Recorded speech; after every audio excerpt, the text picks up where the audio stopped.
好啦，我嚟到觀塘官立中學嘅門口啊，嗰個景比較暗啊。其實呢個位呢，就係順志苑上邊呢度呢，係順志苑嘅平台啊。呢個平台之前有幾張乒乓球台，我仲記得同啲中學同學喺度打乒乓波。咁而家上返去呢，已經拆晒㗎啦，即係呢度上邊平台。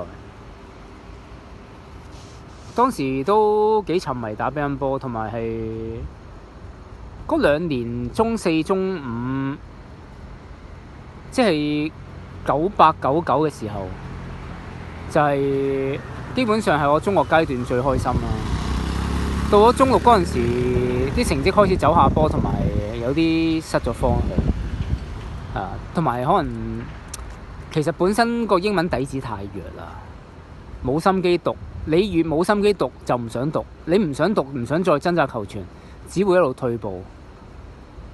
咁加上當時冇咁多配套嘅，其實冇話咩上網，有部手機俾你查，都有上互聯網，但係冇而家咁先進。即係當時係2000年，咁就呢個中學階段匆匆度過咗啦。咁就估唔到今日我又翻嚟順利村呢度。我之前都有送貨送過嚟順利村嘅，但係就冇呢張單咁樣嚟觀塘官立中學取貨。咁我唔知取貨呢個人係咪觀塘官立中學嘅學校嘅老師或者校工嗰類，又或者佢只係叫我喺呢間學校等，實際上佢唔係同呢間學校有關嘅。不過佢叫我嚟呢度等，叫我翻嚟呢個母校等，